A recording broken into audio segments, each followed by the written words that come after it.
Hello and welcome back to another character creation video. My name's Lumen and today I'm excited to be jumping into Warhammer 40k Rogue Trader.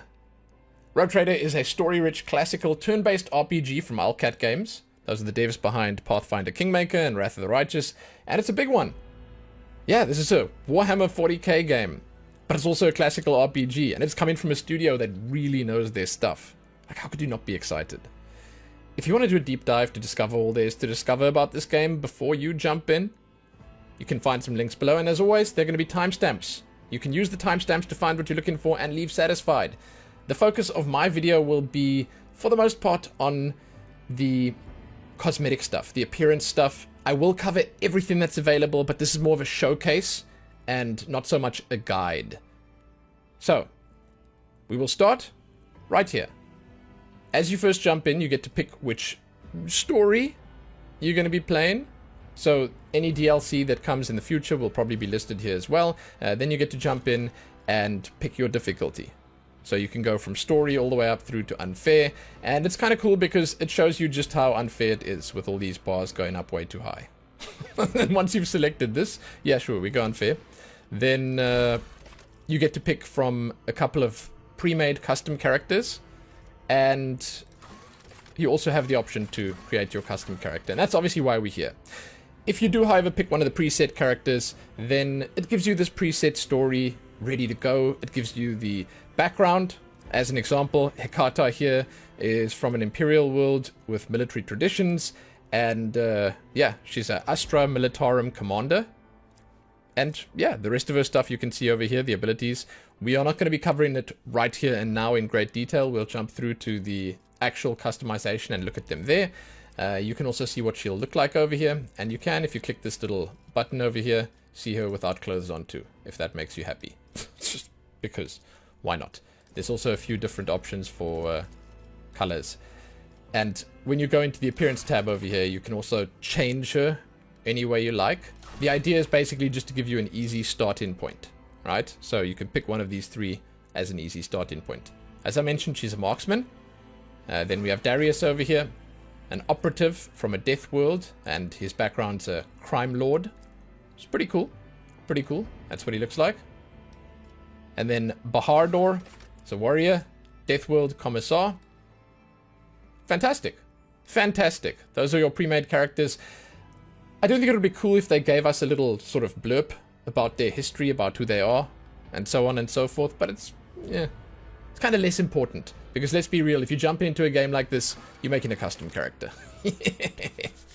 Ooh, I'm so excited. Let's jump in.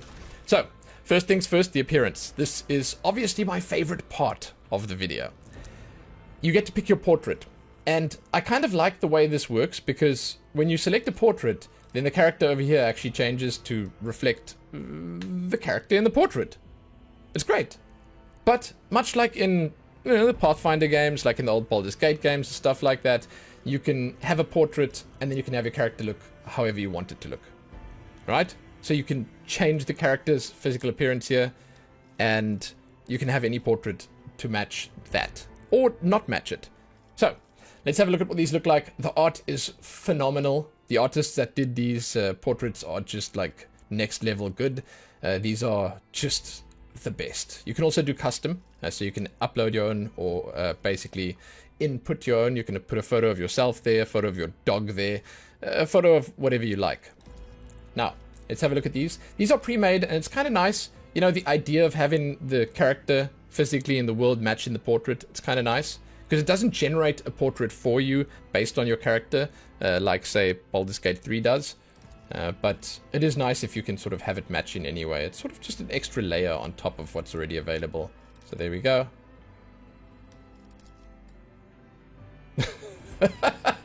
I love that he's got this fantastic hat on here in the picture. Underneath there's just no hair. Yeah, man, the stresses of war. Some of these portraits are just like, they're so good. As an example, I'll show you my favorite one in just a moment here. It's the next one coming up. This one here. Like the detail on this.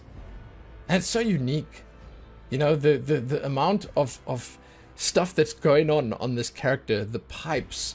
The little enhancements. They're called augmentations in this. And then the outfit itself. All the details on that. God, I love it. It's so cool. There's what she looks like. It's kind of interesting. I wonder, when I look at this, I wonder, like, hey, is that whole thing like a wig that she's got on there, or what's going on? Because that's what it feels like, right? Kind of nice. That was my favorite one, but there are some others that are really cool as well. Like, this one looks just like a nut job, and I dig it. I'm here for it, dude. You know, with this one, at least you know she's going to say a prayer before she kills you dead. Same for this guy, right? Before he slices you in half with his chainsword, he'll say a little prayer for you. Yeah, yeah. Sorry, I didn't show this one now. There you go. I like that pipe. Pretty cool. But seriously, it's really nicely done. Really, really nicely done. This one, you can obviously see it's not sort of matching one-to-one with the character. That's why I wasn't certain about this, but I like to believe that that's the case, that it's like a full wig. It's let me have my beliefs and let me have my fun, okay? Shh. Shh. This one I dig as well. This is like full-on warlock, dude. Yeah, so as you can see, it's not set up there yet. This reminds me of Will. It's like Warhammer Will, right? From Baldur's Gate. Warhammer Will. This one is exactly right. It matches perfectly. I dig it. And we have this guy over here looking a little crazy. And finally, this one. So you can see the skin tone is lighter here, but she doesn't have all that stuff on. Now, there's a lot of this that you can actually do. It's like an interesting thing. You're looking at this and you're thinking, you know, these portraits are so cool with these pipes and these augmentations and all these extra bits and pieces. You do actually get a lot of control. So as we move on here, let's just pick the first one. Doesn't really matter. Or let's take a blank canvas. So let's take this one because she's sort of, wait, let's say, yeah, she's sort of just default. And then we jump into appearance and you'll see what I mean. So firstly, you can change your body type. You can have a male body type on the female portrait. That's just how, or whatever. And I'm actually going to do the body size first to show you what it looks like. So you can do sort of standard, slightly larger, and then smaller. And on the male, it's a similar situation, but what we're going to do is we're going to jump into the female customization first, then we'll jump into male after that, because there's some stuff that's different. The tattoos and augmentations and voices are the same, but the hair is different. So what we're going to do right now is we're doing female, we're looking at all this stuff here, and the hair, then we'll jump back onto male, all the stuff, the hair, and then we'll move on to tattoos, augmentations, and voice. That's what we're doing. So, body options, cool, I like it. They don't let you go like super big boned, you know. They don't let you go super buff or anything like that, but like it's a little bigger. Body shape's a little weird, but it looks fine, I guess. It looks fine. And then the skin tone. Yeah, I'm gonna go to the faces now, don't worry. Skin tone is as follows. I do like that they allow you to go kind of pale with this. That once again just suits the idea of Warhammer quite nicely. And then the faces. Yes, you can zoom in. It's actually highly surprising to me how much you can actually customize here. I just want to say that straight up, because this is a top-down classic RPG, right? And like, it's not exactly the same as Baldur's Gate, where it zooms in all the way for the conversations and stuff like that, but they still allow you a great amount of customization and detail. So the different faces here, you are getting a wide variety of ethnicities, right? So you're getting a wide variety of basically different looks and feels for your character, and I kind of like it, you know? There are sort of some bigger faces, smaller faces, slightly more chiseled, slightly rounder.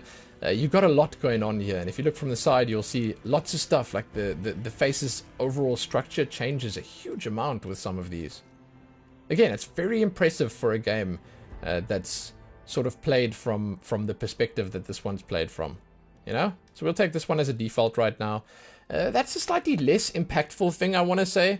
Because again, you're sort of looking at your character from quite far away, so your silhouette is generally more important. So I would say the hair is more important, and maybe the augmentations and stuff like that. But it's still an impactful choice. So for the hair, let's have a look what's available here. I like what they've done with the hair. It feels very similar to Wrath of the Righteous, which I did cover on the channel, and I enjoyed it. It's a cool style. They're going for, and I think it suits this game quite well, because it did suit Kingmaker and Wrath of the Righteous as well. They go for like a slightly more cartoony realism You know, it's not like they're trying to go for a fully photorealistic character, because it doesn't age well, and it doesn't usually allow you to make the characters look cool, you know, because a lot of the stuff's not realistic. But stuff like the hair here looks pretty good. They've done well with it. You know, the lighting on the face and the texture work is pretty great as well, especially once again considering the characters are generally not seen up close all that much. This is it's a little broken over there. There you go. Yeah, some slightly questionable looking hairstyles here, but some that are really, really nice. The braids, always welcome. Some nice longer hair. And this has sort of become a staple. It's funny because like many years ago, I never saw styles like this in games, and now it's sort of just like it's always there, you know. this side parting thing, this sort of trendy look here, it's always there.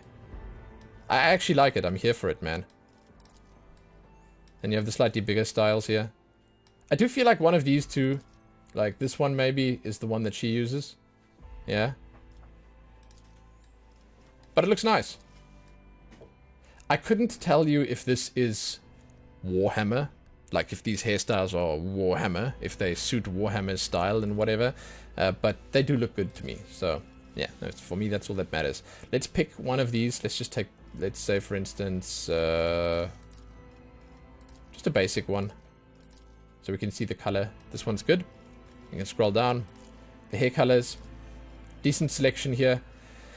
I want to say the color choices are a little more on the depressing side, completely by choice, completely by design.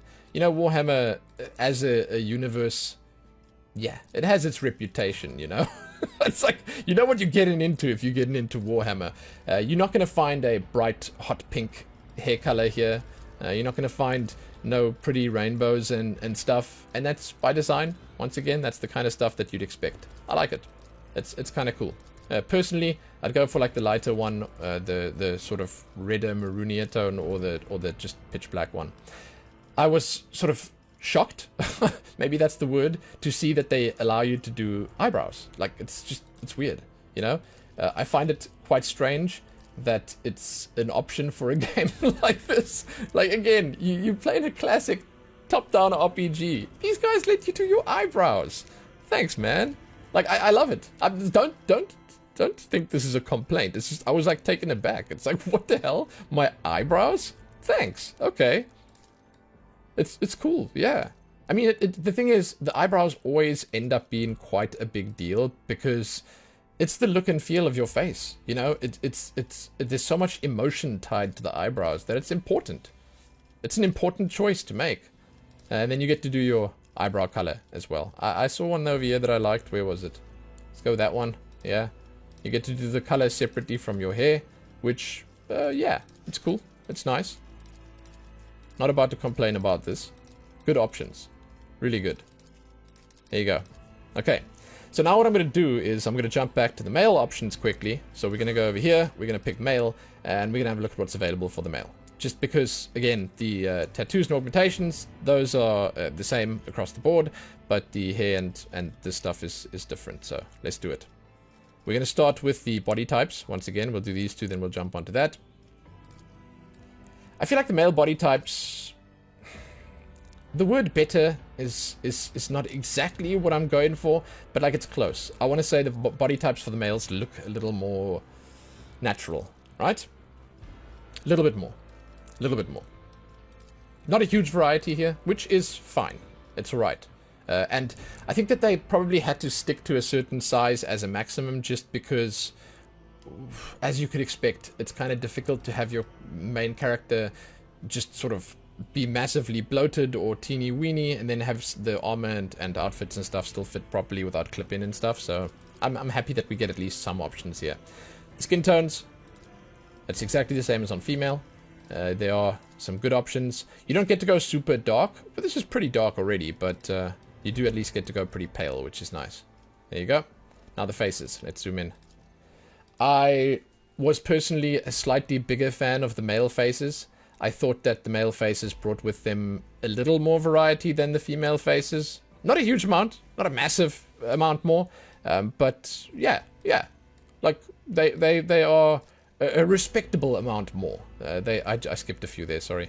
They are basically just giving you a wider range, not so much of emotions, but of character types. There you go.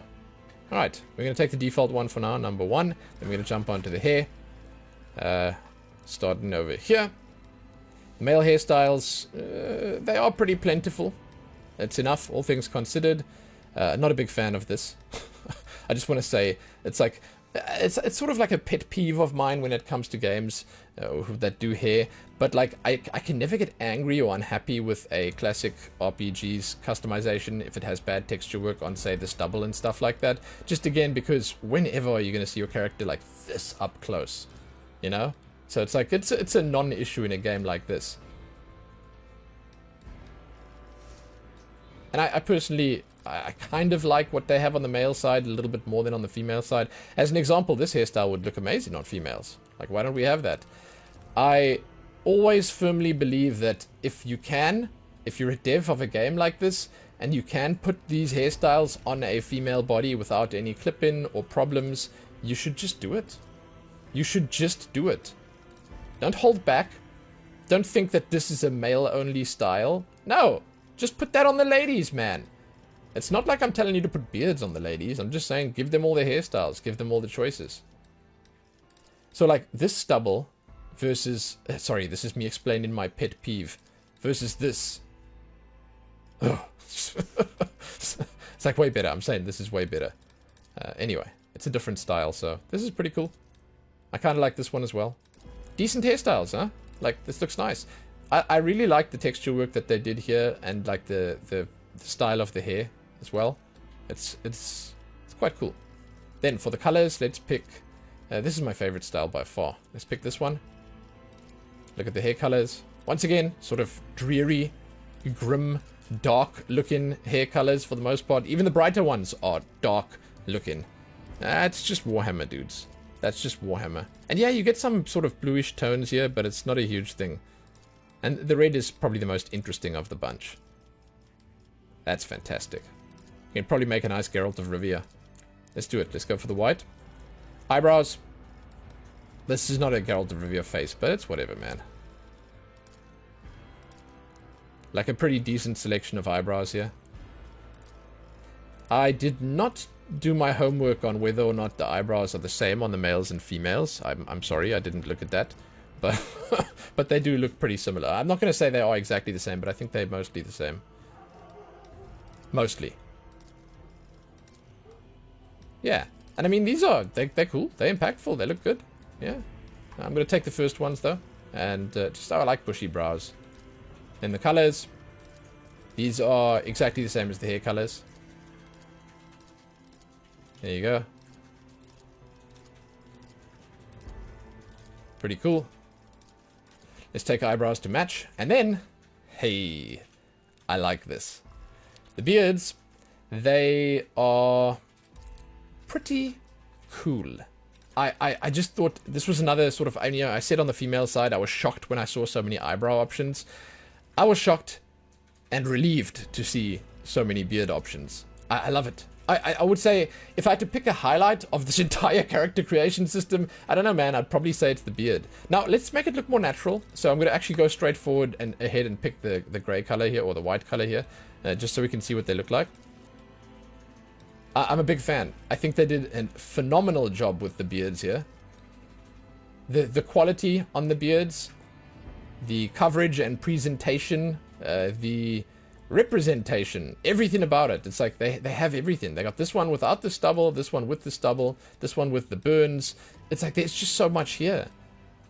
And like the whole selection that you have is just so well put together. You know? The big bushy beards, they look great. They look vibrant and full of life. And then the scrappy ones, you know? They look real scrappy, true to their natures. And then they've also got a bunch of styles and stuff that I feel like really suit the game quite well. It's nice. It's nicely put together, and I'm a fan. Yeah, just put that quote on the box, man. This game does beards good. It's cool. Yeah, it's cool.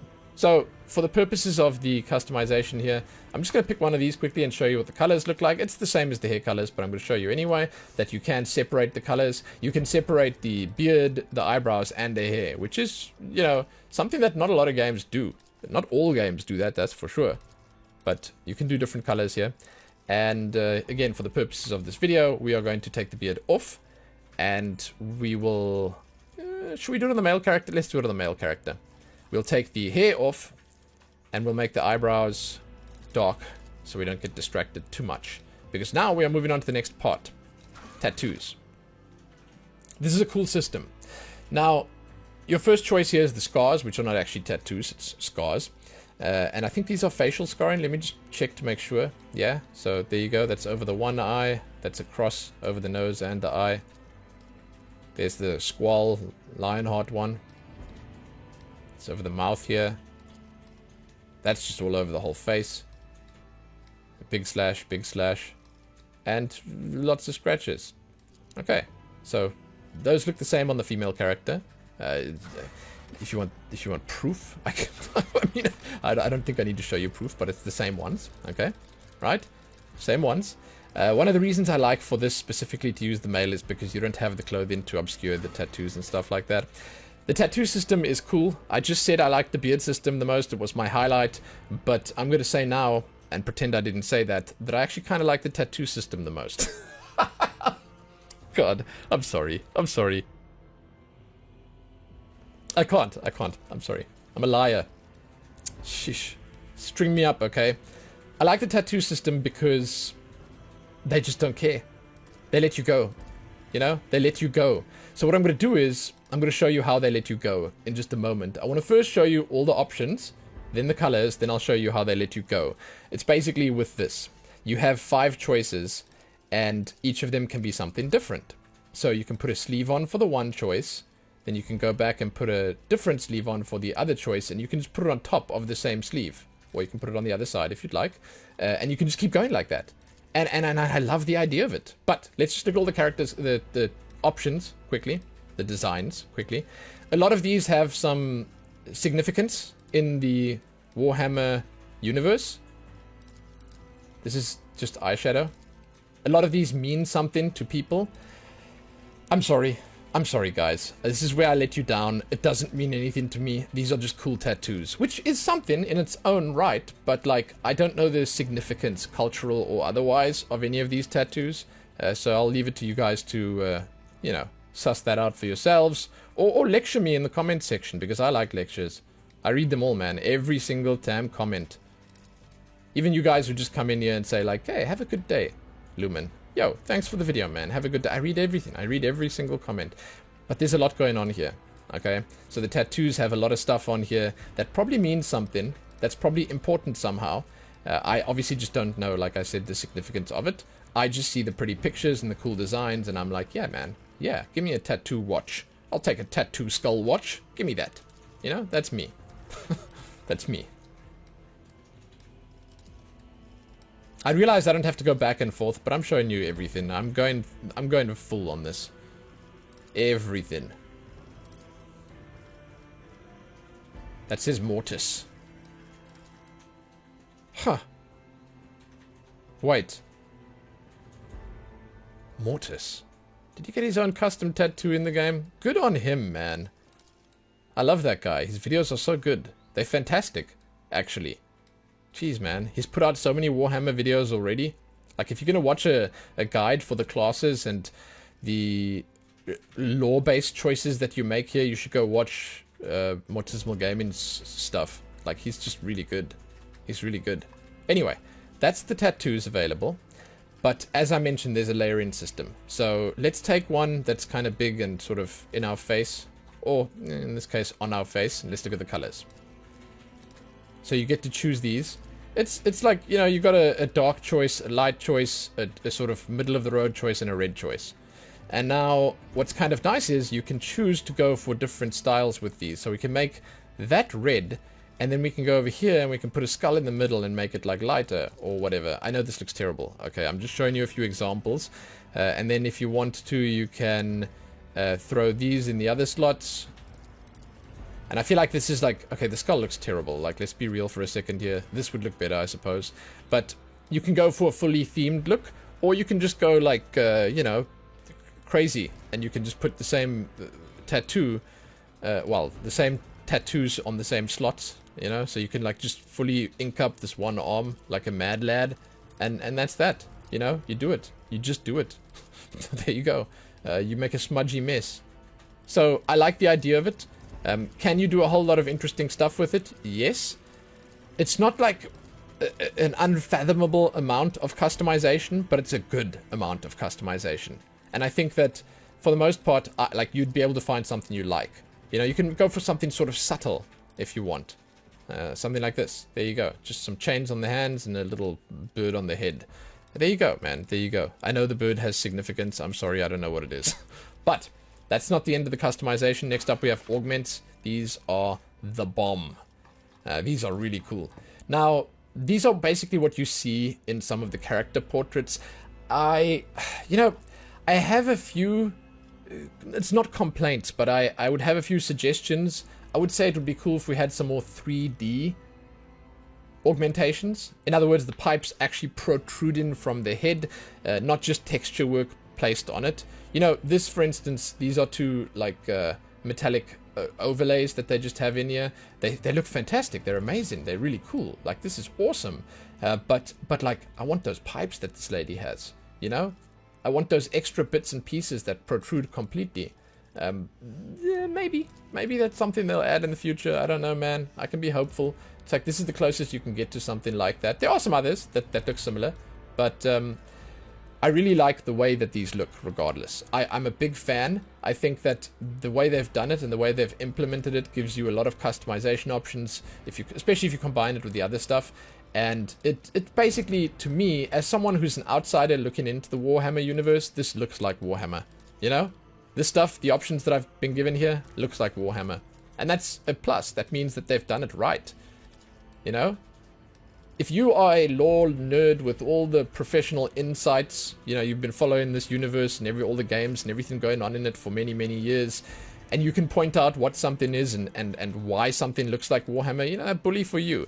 But it's much more impressive designing something that anyone off the street can look at and be like, yeah, hell yeah, that's Warhammer, man. That's hardcore shit right there. That's much more impressive. To me, at least, that seems like a more impressive feat. So that's how I feel about this. And honestly, I like it. A lot of cool options here. And much like with the tattoos, you get to pick 2 of them. You get double augmentation slots. So if you'd like, you can go for, as an example, this one over here and that one over there. And I think it looks awesome. It's amazing. Yeah. Very, very cool. The females, they have the same stuff. Just want to point it out. It's like, it's all the same. But it's cool stuff. And I'm very impressed by it. Now, moving on to the voices. This is the last part of the quote-unquote cosmetic stuff that we're going to look at. So I'm going to go through all the voices. These are really good. Enjoy. Let the macro cannons sing their deadly litany. Watch and learn. The Emperor gave me a vision. I always keep my options open. Your existence is naught but ashes. All hands, prepare for acceleration. Let chaos paint the stars red. Blood and mayhem shall be our anthem. Behold the wrath of madness! For the glory of the dynasty!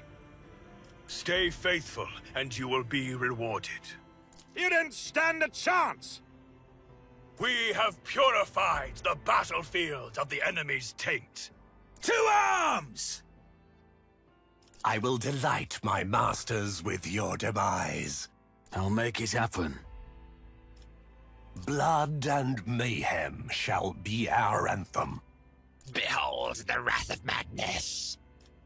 Ruinous favor prevails. Death's hand reaches for me. Unleash the storm of macro cannons. Applaud my brilliance. Madness conquers the void. Okay, so like Madwoman and Madman, they're obvious choices. Like, you can't go for the others, just go Madwoman or Madman. They're so good. The two voice actors that did those ones, they overcommitted in the best possible way. I love it. So that's it. That's the customization stuff. Now we're moving on to your backgrounds, your abilities, archetypes, characteristics, all the rest. There's a lot here. Okay, so brace yourselves. First choice, Homeworld. You get to pick your background, basically. It's part of your background. There's actually a lot of choices that you pick in for your background. But the first choice is the world that you were from initially. So you get to choose between one of these, and then some of these actually have extra options attached to them, which I will show you in just a minute. But let's go through them, and then I'll also explain how these things work. I'm not going to be covering every single talent and ability exhaustively, but I will hover over every single one, and you can just pause and sort of have a peek at it if you want to. Otherwise, we'll sort of just, I want to say, skim over a lot of this stuff. Deathworld is your first choice. Deathworld is basically just a world where plants, beasts, and sometimes even the environment itself tries to kill you. Yeah, and I love how all of this is just right. It fits. So your feature that you get with that is survival instinct, of course, because you're surviving on this harsh and unlivable planet. Then you get extra strength, toughness, and agility, less intellect, and less fellowship, obviously because you don't have a lot of people around. And we're going to cover this stuff when we get to characteristics, by the way. So don't worry about the stats now, the characteristics, we'll cover it over there. But the idea remains. It's like fellowship is less because there's no one there with you. You know, and intelligence, there's no one to teach you.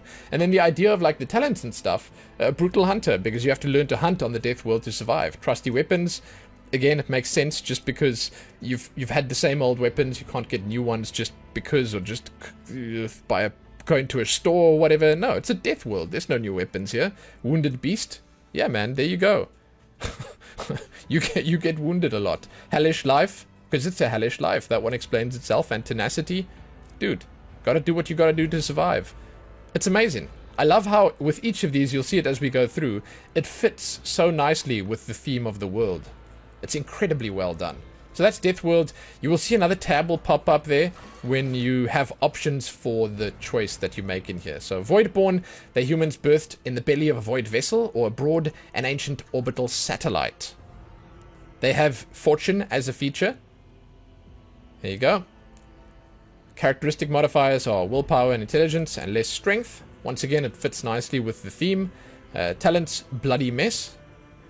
Contagious luck. Just a flesh wound. Jinx. And be smart. Pretty cool. There you go. Hive world. A hive world's population is so dense that great swaths of the surface of the world are frequently covered in gargantuan cities, bejeweled with towering spires that pierce the atmosphere.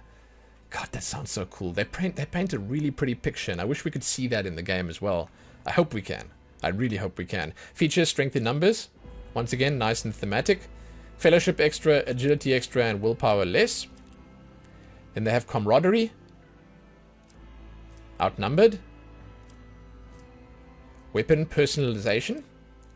Help in hand. And fresh start. So much different stuff here to customize your character. As we pick Forge World, you will see a new tab opened up there. We'll check that out now. Forge World characters choose one augmentation system from the following list. Subskin armor, locomotion system, or analytics system. And we're going to make that choice over there. Characteristics is extra intelligence and toughness and less fellowship.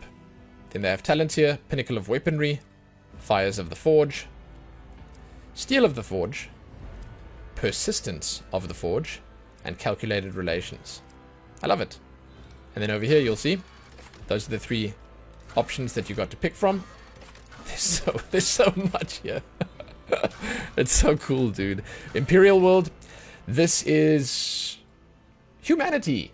Hey, this is just like the default human one, right? So you get humanity's finest as a feature, and that's actually over here, you'll see. Talents are ready to serve. Better to die for the Emperor. Doing my part. No Heresy, and Stronger Together. And then over here you get to pick whatever characteristics you want as your bonus. You can take any of the stats available in the game. So you can take Strength, Toughness, Agility, Intelligence, Perception, Willpower, or Fellowship. Pretty cool. Right? Fortress World.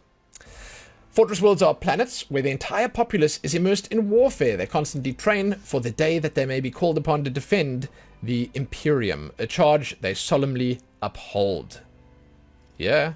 Features: never stop shooting. Sounds like my kind of feature. Extra perception and willpower, less fellowship. Then they have talents: combat addict, hail of steel, familiar kickback, spare magazine, and never stop believing. So, as I go through here, just know that, again, the choices you make, it sort of splinters off, and you sometimes have extra stuff, like, as an example, with the Forge World and the Imperial World here. So there's a lot going on, and this is one of those systems where you're going to want to jump in for yourself if you want to get, like, the most out of it. Because there's, again, just these choices that you can make that will gel nicely with each other. It's fun. It's fun. There's a lot going on. Origin.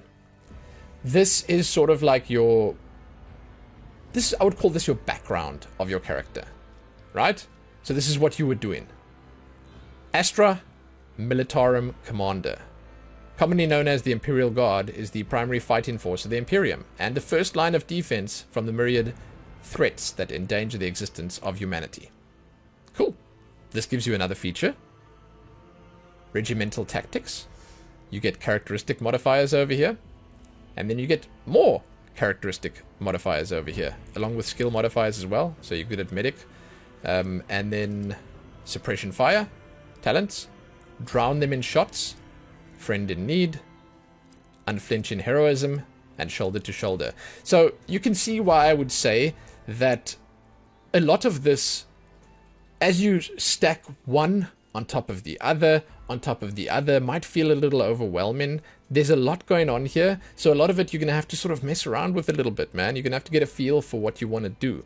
And this also is kind of cool because this changes the outfit that you have. So this is the Militarum Commander. We're going to go for Commissar now. There you go. Commissars are the Officio Prefectus. They're ruthless officers charged with maintaining the morale, discipline, and fighting spirit of the Astra Militarum Regiment. Pretty cool. At all costs is their feature. And again, you can just pause to have a look at this if you'd like to. If you want to expand it, you right click and then there's a little bit more at the bottom, but there's not much. Then characteristic modifiers over here, extra weapon skill and fellowship. Skill modifiers, extra coercion and athletics. And we're going to have a look at these when we get to the end, by the way. Characteristics, extra fellowship, and then extra coercion, as you see there. And down here for the talents, we have duty and honor. Show them contempt. Motivation, summary execution, and forward to glory. And yeah, cool outfit. Cool outfit. Then there's Crime Lord, with an even cooler outfit. The Imperium survives and prospers in no small part due to the narrowness of its vision. But a rebellious mind and will, such as yours, could not be so easily constrained.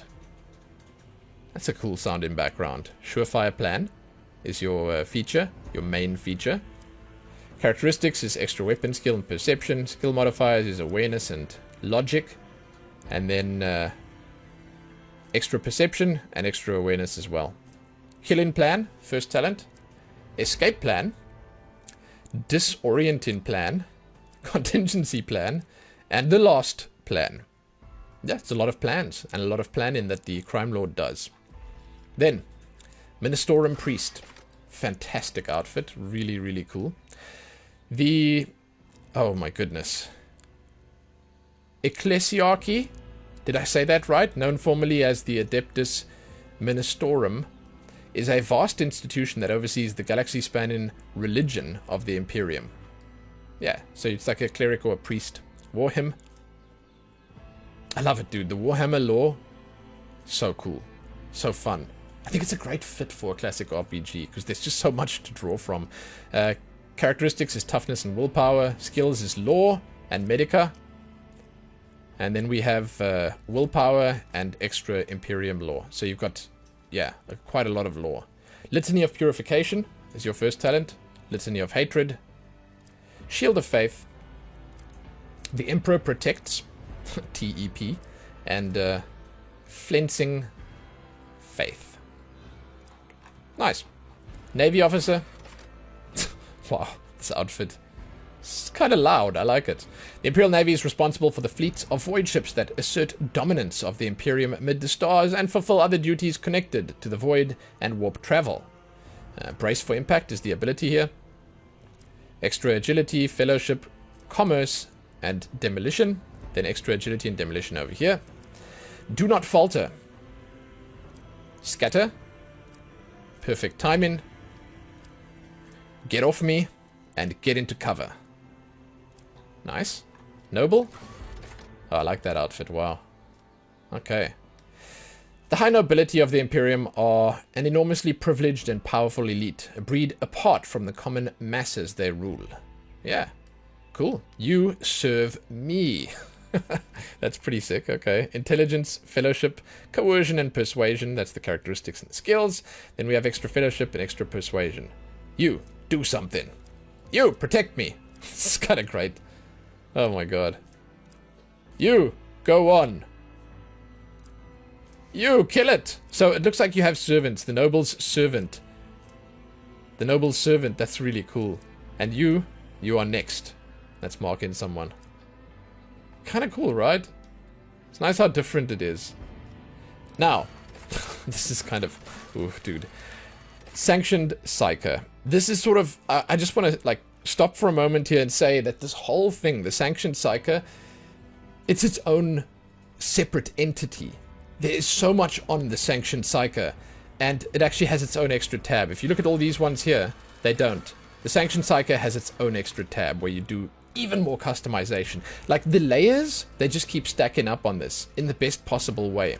So Psykers are feared and distrusted, but are nonetheless valuable assets to the Imperium. The role of Adeptus Astra Telepathica is to recruit, identify, and classify those found to possess psychic abilities. The most powerful, who somehow survive the rigorous sanctioning rituals, are selected to serve on the battlefield. The mind of a sanctioned psyker is steeled against the manifold dangers risked by wielding of warp powers. So these guys, it's, you know, it's not exactly like magic, but it's like the magic wielders of this world. It's different, obviously. I don't want to simplify or oversimplify the Warhammer lore, but that's the idea you could take from this. Features: you are the sanctioned psyker, psi rating 0. That's where it starts. Then you have toughness and willpower, law for warp, and carouse. Then you have some extra willpower and extra warp law.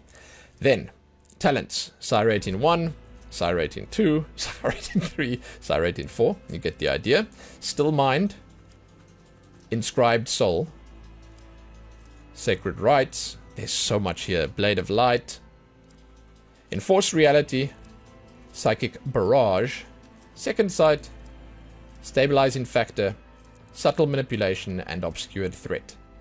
So that's like, hey, that's it, right? No. Then you go to the next menu. Then you get to pick what's basically a specialization, right? So here's the Biomancer. They specialize in manipulating biological energy and processes with the power of their mind. Okay? So they have Biomancy here. Iron Arm. Then they have Adrenaline Surge. Biophysical Distortion. Sanguine Siphon. And yeah, it just keeps going. Confer Immunity, Corpus Conversion, Pulse of Life, Strange Vitality, Twist Flesh. So that's the Biomancer. Then we have the Diviner. They seek to discern the hidden past of the galaxy and know the course of events yet to come. They have Divination. I love this, dude. It just keeps going and I love it. Forewarning. There's so much here. I don't know how I'd make my own character. I wouldn't know where to start. Edge of Fate. Fatebringer. Those were the features, these are the talents. Flawless Plan. And keep in mind, this is all on top of what we've already gotten, right? Predicted Downfall. And Unnatural Luck. Then we have a Pyromancer. This one finally makes sense to me. Master of Flame. A psycho is able to create Syrian Infernos out of thin air. Pyromancy is one of your main features. And Ignite. There you go. Talents. Blazing Inferno. Backdraft. Body of Flames. Relentless Blaze. There's a lot of nerd stuff happening in the tooltips right now. Burning Blood. Warp Minds. Melting Like Wax. and sparks of the greater flame. Then we have the Sanctioned Psyker Sanctic. Psychers of the Sanctic discipline master their connection to the Golden Throne to support their allies with holy might and stave off daemons and heretics. Sanctic powers and words of the Emperor.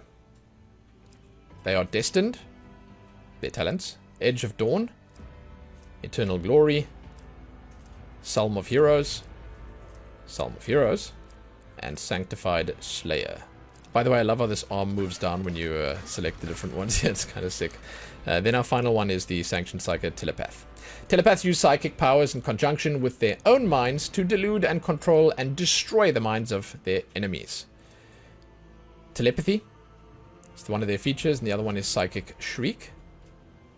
Then their talents, Aftershock, Mental Breach, Mind Siege, Mind Thief, Pain Channeling, Visions of Doom, Warp Minds, and Weak Hearts. And that is finally it. So if we go back here and we pick, say for example, this one, then we can go on, and all of them have the same stuff here, right? So once you've picked your Sanctioned Psyker, you go into Triumph and then Darkest Hour. Same thing here, you just skip the Sanctioned Psyker tab, then you go to Triumph. Triumph is your biggest triumph up until this point. It's like a high point of your life. So, apex of brilliance, through reforms and leadership, you restored a broken Imperial Guard regiment to its former martial glory. Okay, so that's a part of your backstory of your character. Then illustrious glory, you and your guardsmen defended a shrine world and received a high commendation for your fleet. For your feet, not fleet. Then feat of greatness. Sorry, I was actually, yeah. I was skipping to the next one already. So, feat of greatness. You utilize your talents as a commander to achieve a great victory over the ruinous powers. Pretty cool, right? So you take whichever one you want here, then you move on to Darkest Hour. This is your Darkest Hour, your rock bottom, basically. So Grim Portents. You lost an entire regiment of the Imperium during a Geller field failure, yet you yourself emerged unscathed. Yeah, that's pretty bad. Brand of Shame. This is all story-based stuff, so like this will come up in your conversation, basically. You can use it as a conversation option. As the commander-in-chief of a disastrous military campaign, you were buried in shame. And then Shadow of Torment. Captured by heretics, you suffered unbearable torture at the hands of humanity's enemies. Cool. Okay. There you go. When you've done all of this, you can come to Archetypes, and this stuff is sort of... It's difficult, okay? It's like there's a lot that comes into this. So these are the classes, basically. But like, as an example, if you're going for like Sanctioned Psyker here, and you pick in one of these, and then you go in Triumph, and then you go in Darkest Hour, then you go in Archetypes, your stats and stuff as you come in here will be different, but your options are the same. Like, I feel like I need to mention that. I need to bring it to your attention. So you're still going to be choosing like the same roles, I guess you could call it, on the battlefield or in the party or whatever, you know? So just know, again, there's a lot of back and forth in this, but a lot of the options here are sort of set. Now, it's already summarized what we've got here, and then it's given us these options. You can sort of see this is where you choose to start. You can choose warrior, officer, operative, or marksman. And each of these leads to a different one. And you can see sort of where the links are made. So for warrior, you get to go assassin or vanguard. So let's look. Warriors are combatants boasting exceptional melee prowess, capable of dealing high damage in close quarter combat, and withstanding heavy amounts of damage. Right? They give you some abilities. You can see them on the right-hand side over here. They give you characteristics, and I'll go through these. They give you extra points to plus to weapon skill, strength, toughness, agility. Extra skills to carouse, athletics, coercion, demolition, medicae, as an example. That's how it works. And then, as I mentioned, they can become an assassin, a vanguard, or an arc militant, and then they all lead down to exemplar in the end. That's sort of your end game. Officers, they use their willpower and fellowship to improve the combat capabilities of their allies, turning them into even greater threats on the battlefield. Right? You can see the abilities and stuff, the features here, ultimate abilities. There's a lot. There's a lot. I suppose I should on Warrior show you what these are in case you want to see them. Just what they are. Charge, Daring Breach. And then these ones we're going to look at the end here. Then Officers, as I already read. You got Bring It Down. Voice of Command. Finest Hour. and finest hour. Pretty cool. And the officers, they can go to Vanguard, Master Tactician, Grand Strategist, and then back down to Exemplar. Then we have Operative here. Uses intelligence and perception to find and exploit weaknesses in an enemy's defenses. Pretty cool. Pretty cool. And you can see their core focus here as well, if you didn't see it. Analyze enemies. Dismantling attack. Dismantling attack. Dismantling attack, second weapon, and second weapon. There you go. And they can be Assassin, Bounty Hunter, or Grand Strategist. And then we have Marksman.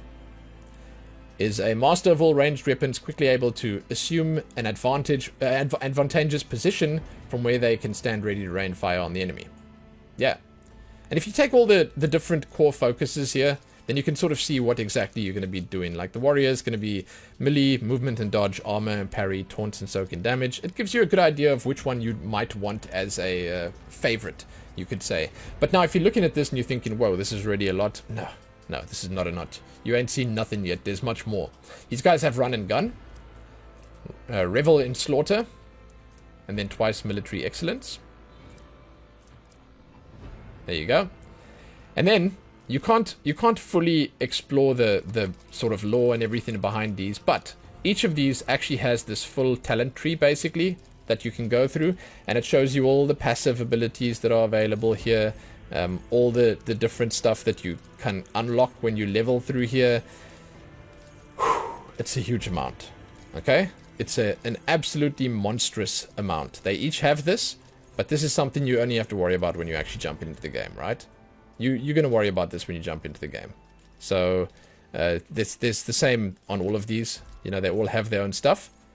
And as I mentioned, there's the lore description and like what they do and everything. Then there's also this list. And this list, it just keeps going, right? You get all these different options here. And as you go through it, each of them has more. Each of them has their own stuff, unique stuff. And it just sort of makes it clear to you how much effort and time and planning they put into making this game a reality. You know, and the fact that all of this stuff is so nice and lore friendly is just, to me, like, it's madness. You know, it's madness. It's madness. And like, the thing is, like, with the marksman, as an example here, this is just the basic one. Then you take this stuff, and then you sort of evolve, and then you're on a bounty hunter, and then the bounty hunter has its own list. So I'm not going to show you every one of these. They all have their own stuff. I just showed you these 4 basic ones now. Again, if you want to jump into this game, you're going to want to come in here and explore this for yourself, right? There's just so much going on that, damn, you got to do it. You got to do it. And then, our next, and I want to say final step. It's not really our final step. We get in there. These are the characteristics, right? So it probably would have made sense if I had explained all this stuff before, but because then we would have known what they meant. But we sort of skim in, right? So weapon skill reflects a character's competence in all forms of close combat. It makes sense. You don't. It's like some of these are self-explanatory. Ballistics is the same, but it's ranged weapons. Then you have strength, which is just how physically strong your character is. It's how much you do with melee weapons and how strong you are. Then toughness. Well, you don't need that one explained to you. Agility. That's how agile you are. You can sort of finicky stuff. You can do it all easier. So like they say you can manipulate explosives with your finesse, keep your foot in when you get pushed and stuff like that. Your dodge chance is obviously higher. Then you have intelligence here, which is how smart you are. It affects your lore and your knowledge and your medic skill and stuff like that. Perception is how you perceive your surroundings. Yeah, with high perception can pick out a stray bolter shell casing in between the day-to-day morass of an underhive. Wow. It affects your awareness skill and dodge chance. Then there's willpower. That's your character's ability to withstand the horrors of warp, the terrors of space, and the dreadful opponents they're bound to encounter. Pretty cool. And fellowship is how well you work with others. Hey! But it's also how you can manipulate others. So it's sort of like a charisma stat. And then all of these, each of them, you'll see highlights. These 2 are their own, but each of the others highlights some of these. So basically, this is another situation where it sort of explains itself in a lot of situations, right? But we'll go through it now. You can see the modifier there: strength, perception, toughness, fellowship, agility, and so on and so forth. But these abilities, there's athletics. It's your character's ability to traverse difficult terrain, leap over collapsed section of a deck, or climb slippery rocks. Awareness is the character's ability to notice traps and hidden stuff and secret passages and whatever else. Carouse, this is...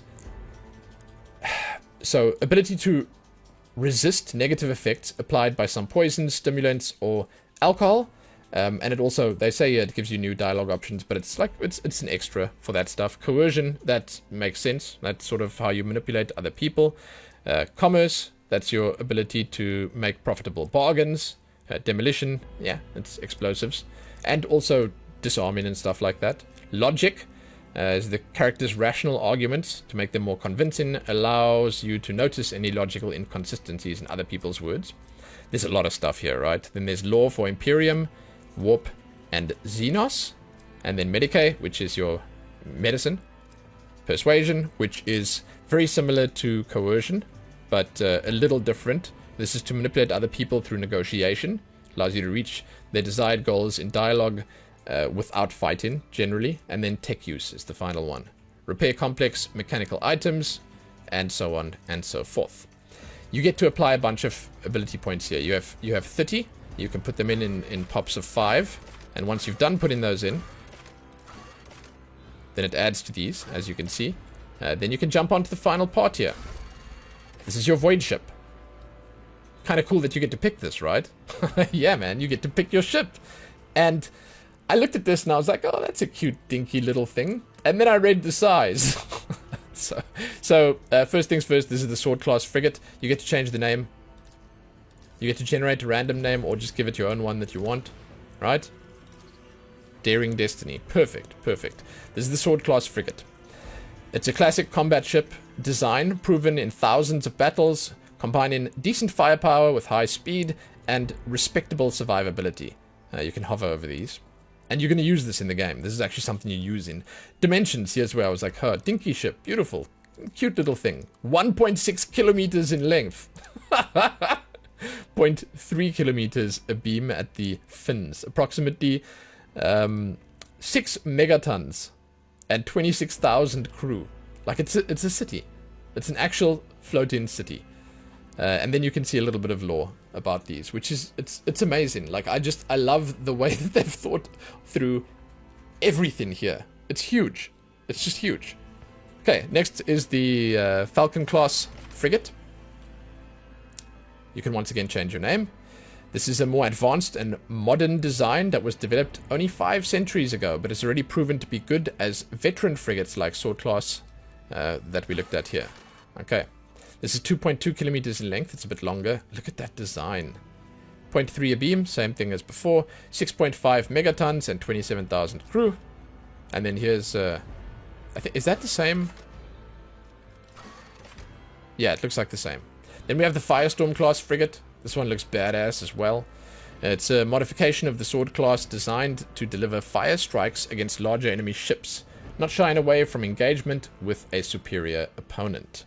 And again, I love the little preview that you get here. 1.8 kilometers in length, 0.3 abeam at the fins, 6 megatons, and 25,000 crew.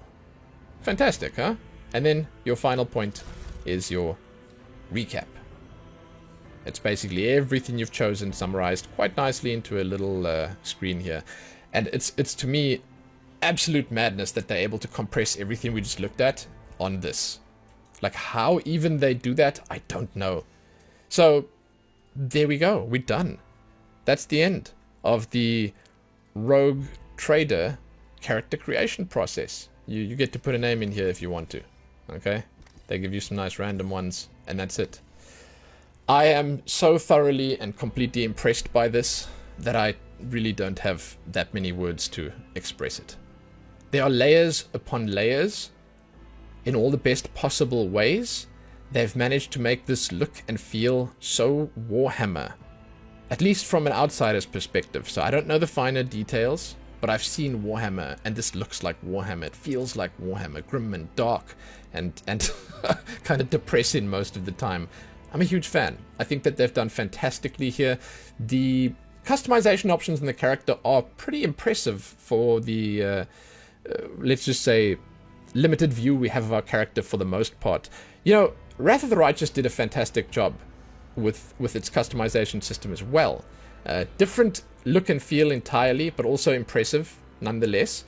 This one, I think it might have, in terms of the sheer number of customization and combinations you can go with, it might have quite a lot more. Mostly because of the cool stuff you can do with augmentations and tattoos and scars and stuff like that. But like, wow. Like the characters themselves, they look awesome. You can make some pretty cool looking characters. The outfits and stuff are a nice little sort of tease of what's to come. And overall, I just think that if you're going to be jumping in here and making your character for a classic RPG experience like this, you have everything that you could possibly need. The one thing I struggle with a bit is obviously the understanding of all the different archetypes and the different abilities and characteristics and skills and stuff here, because it's a little different than like full-on D&D that we know and love. But that's the fun, right? You're jumping into something new and fresh and exciting. And I love how well they've seemed to do with this, the guys from Owlcat, especially because their previous games were both Pathfinder games. This one, they're on something brand new and exciting, and that's sick. So yeah, I'm a fan. I love it. I think it's great. And again, the customization options are top-notch for this kind of experience. So, I'm done. I'm finished. If you'd like to, you can find some links of my own below. My Ko-fi page is down there if you want to throw money at me, and my Twitch stream is down there too. And as always, I'd appreciate it if you gave this a thumbs up and left a comment and shared it and whatever. And subscribe if you haven't already. I do a lot of character creation videos here. But hey, if you're jumping into Warhammer 40k Rogue Trader, I hope you guys have fun. Hope you guys have a good time. Enjoy what's available here, because there's a lot. There's so much. And I'm going to apologize one more time here at the end for maybe not covering every single little bit and piece of it, but hey, this was super cool. I loved it. Okay, I'm out. Happy that.